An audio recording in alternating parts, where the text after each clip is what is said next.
நம்ம தொடர்ந்து ஈரானுடைய நிலவரங்களை பார்த்துட்டு இருக்கோம். இப்போது வந்திருக்கக்கூடிய சில முக்கியமான தகவலை ஒரு தொகுப்பாக பார்த்துடலாம். அதுவும் வந்து பார்த்தீங்கன்னா, இந்த ஈரான் போரை பற்றி இப்போ என்ன சொல்லிட்டு இருக்காங்கன்னா, ஒரு 20 நாளைக்காவது இந்த ஈரான் போர் போகும்னு சொல்லிட்டு இப்போதே ஆய்வாளர்கள்லாம் சொல்லிட்டு இருக்காங்க. ஏன்னா வந்து இது வந்து ஒரு தடவை அடிச்சுனுமே வந்து அடங்கக்கூடிய விஷயம் இல்லை. அப்படி அடங்குற மாதிரி இருந்தால் ஈரான் திருப்பி அடிச்சிருக்க மாட்டாங்க. ஈரான் பதிலுக்கு பதில் அடிக்க ஆரம்பிச்சிட்டாங்க. அப்படிங்கிறனால இது வந்து பார்த்தீங்கன்னா சும்மா தாக்குதல் மூலமாகவே கண்ட்ரோல் ஆகாது. தாக்குதல் மூலமா கண்ட்ரோல் பண்ணணும்னா கூட 20 நாளாவது வந்து தாக்குதலை வந்து தாக்கி பிடிச்சா மட்டும்தான் வந்து என்ன ஆகும்னா கடைசிக்கு வந்து என்ன ஆகிறதுக்கு சான்ஸ் இருக்குன்னா சமாதானம் வர சான்ஸ் இருக்கு. அதனால வந்து பாத்தீங்கன்னா இப்போதைக்கு வந்து சில நாடுகள், அதாவது வந்து ஜெர்மனி, பிரான்ஸ், பிரிட்டனு, இவங்களை பத்திலாம் உங்களுக்கு தெரியும். எப்ப பார்த்தாலும் வாங்க நான் சமாதானம் பேசி வச்சு கொடுக்குறேன்னு சொல்லிட்டு கூப்பிடுவாங்க. காசா விஷயத்துல இவங்கெல்லாம் கூப்பிட்டதையும் நம்ம பார்த்தோம். அதுல ஒண்ணுமே நடக்கலைங்கிறதையும் நம்ம பார்த்தோம். அதே மாதிரி இப்ப ஈரானையும் கூப்பிடுறாங்க, அமெரிக்காவும் கூப்பிடுறாங்க, இஸ்ரேலையும் கூப்பிடுறாங்க. வாங்க நாங்க பஞ்சாயத்து பண்ணி தரோம், எதுக்கு நீங்க சண்டை போட்டுட்டு இருக்கீங்க அப்படிங்கிற மாதிரி கூப்பிட்டு இருக்காங்க. இன்னொரு பக்கம் இந்த அரபு நாடுகள், எல்லா அரபு நாடுகளுமே இப்ப வந்து ஈரான்ட்டு அடி வாங்கி வச்சிருக்காங்க. 6 நாடுகள் மேல அட்டாக்கு. நேற்று கூட வந்து பாத்தீங்கன்னா சவுதியுடைய ரியாதுல கூட வந்து தாக்குதல் நடத்தப்பட்டிருக்கு. ஆனா பெரும் தாக்குதல் கிடையாது, அது ஒரு சின்ன தாக்குதல் தான். உடனே வந்து சவுதி சுதாரிச்சுட்டு வந்து அறிவிப்பெல்லாம் கொடுத்துட்டாங்க, நீங்க இப்படி பண்ணீங்கன்னா நாங்களும் திருப்பி அடிப்போம் அப்படிங்கிற மாதிரிலாம் அறிவிப்பெல்லாம் கொடுத்துருந்தாங்க ஈரானுக்கு. அது இல்லாம பாத்தீங்கன்னா பல நாடுகள், கிட்டத்தட்ட 6 நாடுகள் சொன்னோம்ல, 6 நாடுகள் மேல வந்து அரபு நாடுகள் மேல ஈரான் அட்டாக் பண்ணியிருக்காங்க. ஆனா சவுதி மேல ஈரான் அட்டாக் பண்ணல, ஏமன் தான் பண்ணிருக்கணும்னு சொல்லப்படுது. அதாவது வந்து ஹவுதீஸ் பண்ணியிருப்பாங்கன்னு சொல்லப்படுது. மிச்சம் 5 நாடுகள் மேல ஈரானே அட்டாக் பண்ணியிருந்தாங்க. நம்ம நாடுகள்னு சொல்லக்கூடாது, அங்க இருக்கக்கூடிய அமெரிக்க தளங்கள்னு தான் நம்ம சொல்லணும். ஏன்னா சவுதி அடிச்சாங்க, அதுக்கப்புறம் வந்து அங்க ஈராக் அடிச்சாங்க, பஹ்ரைன் அடிச்சாங்க, கத்தார் அடிச்சாங்க, யுஏஇ அடிச்சாங்கன்னு சொல்லக்கூடாது. யுஏஇல இருக்கக்கூடிய அமெரிக்க தளங்கள், கத்தார்ல இருக்கக்கூடிய அமெரிக்க தளங்கள்னு சொல்லிட்டு தளங்களை தான் குறி வச்சு அடிக்கிறாங்க. அவங்க கேட்கறதே ஒரு நியாயமான காரணம் இருக்கு. ஈரான் என்ன கேட்கறாங்கன்னா, எதுக்காக நீங்க கூட்டிட்டு வந்து அவங்களை வச்சிருக்கீங்க? அவங்க வந்து எங்கள்ட்ட இருந்து உங்களே பாதுகாப்பாங்கன்னு தானே வச்சிருக்கீங்க. இப்ப நாங்க அவங்கள அடிக்கிறோம் பாருங்க, அவங்களுக்கே உங்க இடத்துல பாதுகாப்பு இல்லை, இன்னி எதுக்கு நீங்க அவங்கள வச்சிருக்கீங்கன்னு கேட்கற மாதிரியான ஒரு அடிதான் இது. ஏன்னா இத்தனை நாளா மத்திய கிழக்குல வந்து ஆரம்பத்துல சொல்லியிருக்காங்க அமெரிக்கா, இப்ப கிடையாது, பல ஆண்டுகளுக்கு முன்னாடி சொல்லியிருக்காங்க, நாங்க வந்து உங்க இடத்துக்கு வந்து தளங்களை அமைச்சுக்கிறோம், தளங்களை அமைச்சுக்கிட்டா நாங்க உங்களுக்கு என்ன பண்ணுவோம்னா ஆயுதம் கொடுப்போம், பாதுகாப்பு கொடுப்போம்னு சொல்லியிருக்காங்க. அப்ப வந்து சவுதி கேட்டுச்சாமா. எப்ப ஆரம்ப கட்டத்துல கேட்கும் போது என்ன கேட்டிருக்காங்க, ஆமா நீங்க வருவீங்க, இங்க வந்து தளங்களை அமைப்பீங்க, தளங்களை அமைச்சிட்டு எதுக்கு கொடுப்பீங்க, எங்களுக்கு ஆயுதம் கொடுப்பீங்கன்னு சொல்றீங்க, பாதுகாப்பு கொடுப்பீங்கன்னு சொல்றீங்க. ஃபர்ஸ்ட் எங்களுக்கு எதுக்கு பாதுகாப்பு? பாதுகாப்பு யாருக்கு வேணும்? அச்சுறுத்தல் இருக்கக்கூடிய ஒரு நாடுக்கு தானே வேணும். எங்களுக்கு பாதுகாப்பே தேவையில்லையே, நாங்க மத்திய கிழக்குல எல்லாருமே ஒன்னாதானே இருக்கிறோம்னு சொல்லியிருக்காங்க சவுதி ஆரம்பத்துல. அப்பதான் அமெரிக்கா முடிவு பண்ணிச்சு, கரெக்ட், நம்ம ஆயுதம் கொடுத்தாலும் பாதுகாப்பு கொடுத்தாலும் அந்த ஆயுதத்தை எங்க பயன்படுத்துவாங்க, அந்த பாதுகாப்பு யாருக்கு எதிராக கொடுப்பாங்க அப்படிங்கிறத யோசிச்சதுக்கு பிறகுதான் ஷியா சுன்னின்னு சொல்லிட்டு 2ஆ பிரிச்சு விட்டாங்க. அப்ப வந்து பாத்தீங்கன்னா ஏமன், அதுக்கப்புறம் வந்து பாத்தீங்கன்னா இந்த ஈரானு, இவங்களையெல்லாம் தனியா பிரிச்சு, அதுக்கப்புறம் இந்த சவுதி, அதுக்கப்புறம் அங்க இருக்கக்கூடிய அந்த சுன்னா பேசக்கூடிய முஸ்லீம்களை தனியா பிரிச்சு விட்டாங்க. அப்ப என்ன ஆயிடுச்சுன்னா 2ஆ பிரிஞ்சு போச்சு. ஏற்கனவே வந்து அதை பிரிச்சதே எதுக்காகனா தளங்களை அமைப்பதற்காகத்தான். அந்த தளங்களை அமைத்தா நாங்க ஒரு ஆஃபர் கொடுப்போம்டாங்க, அந்த ஆஃபரே தேவைப்படாம இருந்துச்சு. அப்ப அதை மாத்தி விட்டுட்டு உங்களுக்குள்ள சண்டை வரும் அப்படின்னு சொல்லிட்டு சண்டை ஏற்படுத்தினதுக்கு பிறகுதான் என்ன பண்ணாங்கன்னா இந்த முஸ்லீம் நாடுகள்லாம் அமெரிக்கா தளங்கள் அமைக்கிறதுக்கு இடம் கொடுத்தாங்க. என்னன்னு சொல்லி இடம் கொடுத்தாங்கன்னா, நாங்க உங்களுக்கு இடம் கொடுத்தா நீங்க எங்களையே ஈரான் இருந்து காப்பாத்தணும், ஹவுதீஸ் இருந்து காப்பாத்தணும்னு சொல்லிதான் இடம் கொடுத்தாங்க. ஆனா காரணமே யாருன்னு பார்த்தா இந்த அமெரிக்காவும் இஸ்ரேலும் தான் ஈரானுக்கு சவுதிக்கு நடுவுல, அதுக்கப்புறம் ஷியாவுக்கு சுன்னிக்கு நடுவுல பிரச்சனை கொண்டு வந்தவங்க. இன்னைக்கு வந்து பார்க்கும் போது அப்படிலாம் சொல்லிதான் கொண்டு வந்து என்ன பண்ணிருக்காங்க, முஸ்லீம் நாடுகள் முழுவதும் வந்து தளங்களை அமைத்து வச்சிருக்கு அமெரிக்கா. அந்த தளங்கள்ல இருந்துட்டு நான் சவுதிக்கு பாதுகாப்பு கொடுக்க போறேன்னு அமெரிக்கா சொல்லிட்டு இருந்தாலும், இப்ப பிரச்சனை வரும்போது அந்த தளங்களை சவுதியிலேயே வச்சு அடிக்கிறாங்க. அடிச்சுட்டு ஈரான் என்ன சொல்றாங்கன்னா, உங்க தளங்களை உங்க நாட்டுல இருந்து இருக்கக்கூடிய அமெரிக்கா தளங்களுக்கு அமெரிக்காவுக்கே வந்து பாதுகாப்பு கொடுக்கணும், இல்லைன்னா அந்த தளங்களை கொண்டு வந்து வச்சுட்டு அவங்க உங்களை பாதுகாக்க போறாங்களா, அதனால அவங்கள காலி பண்ணுங்க அப்படிங்கிறாங்க, அவங்கள வெளியேற்றுங்கன்னு சொல்லியிருக்காங்க இன்னைக்கு ஈரான் சொல்றது ரொம்ப ஒரு நியாயமான விஷயம். அதே நேரத்துல வந்து யுஏஇயும் சவுதியும் வந்து நாங்க அமெரிக்காவோடு இணைந்து அட்டாக் பண்ணுவோம் அப்படிங்கக்கூடிய ஒரு விஷயத்தையும் சொல்லியிருக்காங்க. முஸ்லீம் நாடுகள் எல்லாருமே வந்து ஒட்கா சேர்ந்து பேசிட்டு இருக்காங்க.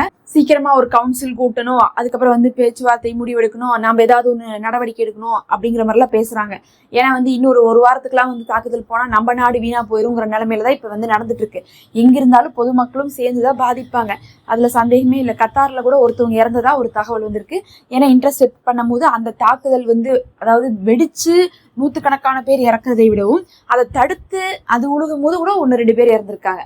அதனால இந்த மாதிரி ஒரு நிலைமை வந்திருக்கு. இப்போ மத்திய கிழக்கு ஃபுல்லாக வான்பரப்பை மூடிட்டாங்க. எங்கேயுமே வந்து டிராவலே இல்லை. எல்லாம் பயந்துட்டு அங்கங்கே வீடோட வந்து அடங்கி இருக்கிறாங்க. இந்த நிலைமையில ரொம்ப முக்கியமாக ஜனாதிபதி மாளிகையை தாக்கியிருக்காங்க. எங்கன்னா ஈரான்ல வச்சு. இதுலேயும் வந்து இஸ்ரேல் என்ன சொல்லியிருக்காங்கன்னு பார்த்தீங்கன்னா, நாங்கள் இந்த நேரத்தை தவம் இருந்து காத்திருந்தோம். ஏன்னா அமைச்சரவை கூட போகுது அப்படிங்கிறதுக்காக தான் காத்துட்டு இருந்தோம். நேற்று 12:30 மணி கரெக்டாக வந்து பார்த்தீங்கன்னா, நேற்று வந்து சனிக்கிழமை 12:30 மணிக்கு அமைச்சரவை கூடியிருக்கு. அமைச்சரவை கூடியிருக்கிற இடத்துல யார் இருப்பாங்கன்னா, அமைச்சர்கள் இருப்பாங்க, மினிஸ்டர்ஸோ, அதுக்கப்புறம் போர் கமாண்டர்ஸும் இருந்திருப்பாங்க, ஐஆர்ஜிசி கமாண்டர்ஸ் இருந்திருப்பாங்க. அவங்கள தாக்குறதா எங்களுடைய குறி. அதனால 12:30 மணிக்கு குறி வச்சு நாங்கள் தாக்கிட்டோம். அந்த மீட்டிங் இருந்த இடத்துலயே தாக்கியிருக்கோம். அதனால அங்கே நிறைய மினிஸ்டர்ஸ் இறந்திருப்பாங்க, கமாண்டர்ஸ் இறந்திருப்பாங்க. அதோடு சேர்ந்து ஆயத்துல்லா கொமீனி அவர்களுடைய வீடு, அதுக்கப்புறம் வந்து பார்த்தா அங்கே இருக்கக்கூடிய பெசக்சியன் ஜனாதிபதி அவர்களுடைய வீடு எல்லாமே தரைமட்டமாக்கி இருக்கோம்னு சொல்லியிருக்காங்க. இப்ப இந்த இடத்துல என்ன விஷயம்னா, இவங்க சொன்ன உடனே நேற்றே நிறைய தகவல் வந்துச்சு, அவங்க இறந்துட்டாங்க இவங்க இறந்துட்டாங்கன்னு சொல்லிட்டு நிறைய வந்து இஸ்ரேல் சொல்லிட்டே இருந்தாங்க. நைட்டு வரையுமே கிளைம் பண்ணாங்க, கோமினி அவர்களும் பெசக்சியன் அவர்களும் இறந்துட்டாங்கன்னு சொல்லிட்டு கிளைம் பண்ணியிருந்தாங்க. இப்ப என்ன தகவல் வந்திருக்குன்னு பார்க்கும்போது, இதுவரையும் வந்து அந்த வீடுகள் எல்லாம் மாளிகைகள் எல்லாம் அழிக்கப்பட்டது உண்மைதான். ஆனா அந்த இடத்துல வந்து இப்ப ரொம்ப நெருங்கி வந்துட்டு இருக்கு, பேச்சுவார்த்தை போயிட்டு இருக்குது. பேச்சுவார்த்தை போனாவே இஸ்ரேலும் அமெரிக்கா வேணா இவங்க அடிப்பாங்க, அமெரிக்காவும் இஸ்ரேலும். ஏன்னா அது இவங்களுடைய தொழில். எப்பயுமே வந்து இவங்க என்ன பண்ணுவாங்கன்னா, நல்லவங்களாட்டியே வந்து பேச்சுவார்த்தைக்கு வர்றதும் சமாதானத்துக்கு வர்றதும் இதெல்லாம் பண்ணி போட்டு என்ன பண்ணுவாங்க, அவங்களுடைய ஆயுத பிசினஸ் பண்ணிடுவாங்க. உடனே ஆயுதத்தை கொண்டு வந்து இறக்கி அதை வந்து அடிச்சு காமிச்சு உலக நாடுகள்கிட்ட அந்த ஆயுதத்தை காமிச்சு வித்துருவாங்க. அவங்க இப்படிதான் பண்ணுவாங்கன்னு தெரிஞ்சுட்டு இந்த தடவை என்ன பண்ணிட்டாங்கன்னா, அந்த மாளிகையில அந்த வீடுகள் எல்லாம் யாருமே இல்லை, அந்த மாதிரி வந்து தலைவர்கள் யாரும் இல்லாம தான் வச்சிருந்திருக்காங்க. அதனால வந்து பார்த்தா இப்ப நேத்து வந்து கோமினி அவர்கள் வந்து லைவ் நியூஸ்லயே வந்து பேட்டி அளிச்சிருக்காரு. அதனால கோமினி அவர்கள் இருக்கிறாரு, பெசக்சியான் தான் வந்து டவுட் அப்படின்னு சொல்லியிருந்தாங்க. அதுக்கப்புறம் வந்து பார்க்கும்போது பெசக்சியானும் வந்து இருக்கிறாரு அப்படிங்கக்கூடிய தகவல் வந்திருக்கு. ஈரான் தரப்புல இப்ப யாரை வந்து கன்ஃபார்ம் பண்ணிருக்காங்கன்னா, ஆயத்துல்லா கொமீனி அவர்களுடைய ரைட் ஹேண்டாக இருக்கக்கூடிய அலி சம்ஹானி அவர்கள் வந்து இறந்திருக்காங்க. அவங்க ரொம்ப முக்கியமானவங்க. ஆயத்துல்லா கொமீனி அவர்களோட ரைட் ஹேண்டா இருந்திருக்காரு, அவர் இறந்திருக்காரு. அது இல்லாமலும் வந்து பாத்தீங்கன்னா கமாண்டர்ஸ் இறந்திருக்காங்க அப்படிங்கறத ஒத்துக்கிறாங்க. யார் தரப்புலன்னா ஈரான் தரப்புல. அது இல்லாம ஒரு பள்ளிக்கூடம் தாக்கப்பட்டதுல குழந்தைகள் மட்டுமே ஒரு 60க்கும் மேற்பட்டவங்க, ஒரு 70 பேர்லாம் வந்து நியூஸ் வந்துருச்சு. அந்த அளவுக்கு வந்து இறந்திருக்காங்க. பொதுமக்கள் பலரும் இறந்திருக்காங்க, கமாண்டர்ஸ் வந்து இறந்திருக்காங்க. ஆனா எந்த கமாண்டர்ஸ்ன்னு சொல்லல. அதே மாதிரி வந்து பாத்தீங்கன்னா மினிஸ்டர்ஸ்ல யார் இருந்தாங்கன்னு சொல்ல, அமைச்சரவை அப்படிங்கறதுனால உடனே வந்து இஸ்ரேலுக்கு ஒரு சந்தோஷம். உடனே வந்து ஆயத்துல்லா கொமீனி இறந்திருப்பாங்க, பெசக்சியன் இறந்திருப்பாங்க, அதுக்கப்புறம் எல்லா மினிஸ்டரும் போயிருப்பாங்க, இனி யாருமே இருக்க மாட்டாங்கிற ரேஞ்சுக்கு பேசினதுனால இன்னைக்கு ஐஆர்ஜிசி என்ன சொல்லியிருக்காங்கன்னா, இறந்ததெல்லாம் உண்மைதான், அதோட முடிஞ்சு போயிருமா. இதுக்கு முன்னாடி எங்களுடைய நாட்டுல நீங்க தாக்குதல் பண்ணும்போது சயின்டிஸ்ட் எல்லாம் இறக்கவே இல்லையா, அப்பவும் நாங்க வந்து இருக்கிறோம்ல, அதனால நாங்க அந்த இடத்துக்குள்ள ஆளை கொண்டு வர போறோம் அப்படின்னு இருக்காங்க. பெரிய முக்கியமான ஒரு 2-3 தலைகள்னு பார்த்தா கோமினி அவர்கள், பெசக்சியன் அவர்கள், அதுக்கப்புறம் அராச்சி அவர்கள். இவங்க 3 பேரும் வந்து உயிரோட தான் இருக்காங்க. அவங்க 3 பேர்த்தையுமே வந்து இறந்ததாக இஸ்ரேல் நேற்று நைட்டு வரை கிளைம் பண்ணிட்டு இருந்தது பொய் அப்படிங்கிறது வந்து தெரியுது. இன்னொன்று அவங்க வந்து அந்த இடத்த தாக்கியிருக்காங்களோ தவிர உள்ளக்குள்ள ஆள் இருந்தாங்களா இல்லையாங்கிறது இஸ்ரேலுக்கும் தெரியாது. அவங்க பொதுவாக தான் சொல்லிட்டு இருந்திருக்காங்க. பெரிய தலைகள் மட்டும் விழுந்துட்டா இது வந்து வேற மாதிரி போயிடும். அதே சமயத்துல இது வந்து தரைவழிக்கு போகுமான்னு கேட்டா இப்போதைக்கு தரைவழிக்கு போற மாதிரி தெரியல. அப்படி போகிறதுக்கு வாய்ப்பு ரொம்ப கம்மி. தரைவழிக்கு போகாம ஒரு போர் வந்து சரணடைய முடியுமானா சரணடைய மாட்டாங்க. ஆனா ஒரு 20 நாள் தொடர்ந்து நடந்தா ஈரான் சமாளிக்குமா அப்படிங்கக்கூடிய ஒரு நிலைமை வந்திருக்குது. ஏன்னா அமெரிக்கா இணைந்துதான் இஸ்ரேலோட தாக்குதல் பண்ணியிருக்காங்கன்னு சொல்லிட்டு இஸ்ரேலே அனௌன்ஸ் பண்ணிட்டாங்க, நாங்க 2 பேரும் சேர்ந்துதான் பண்ணியிருக்கோன்ட்டு. அமெரிக்காவும் சொல்லிருச்சு, ஆமா நீங்க வந்து சீக்கிரம் வந்து சரணடைங்க, இல்லாட்டினா நாங்க என்ன பண்ண மாட்டோம், வெயிட் பண்ணிட்டு இருக்க மாட்டோம், நாங்க என்ன வேணா செய்வோம்ட்டாங்க. அப்ப 2 பேரும் ஒத்துக்குறாங்க, 2 பேரும் சேர்ந்துட்டோன்ட்டு. அப்ப அந்த அளவுக்கு ஈரான்ட்ட ஆயுதம் இருக்கா அப்படிங்கிறது நமக்கு ஒரு சந்தேகம் தான். ஈரான்ட்ட கண்டிப்பா இருக்கு, ஆனா இவங்கள அளவுக்கு இருக்கான்னு தெரியல, 2 நாடையும் சமாளிக்கிற அளவுக்கு. இருந்தாலும் ஈரான் துணிஞ்சு இறங்கி இருக்காங்க பாருங்க. இந்த அடியெல்லாம் யாரும் எப்போதுமே வந்து கொடுத்ததில்லைன்னு தான் சொல்லணும். அதுதான் வந்து இஸ்ரேலுடைய ஊடகங்களும் அமெரிக்காவுடைய ஊடகங்களுமே பிரமித்து பேசி கொண்டிருக்கிறாங்க. பொறுத்திருந்து பார்ப்போம். இன்னும் அடுத்தடுத்த தகவல்கள் வந்துட்டு இருக்கு. தொடர்ந்து இணைந்திருங்க. சப்ஸ்கிரைப் பண்ணி அந்த நோட்டிபிகேஷனை கிளிக் பண்ணிக்கோங்க. மெம்பர்ஷிப் இருக்குது. இந்த ரமலான் மாசத்துல ஒரு ஹதியாவா ஜாயின் பண்ணி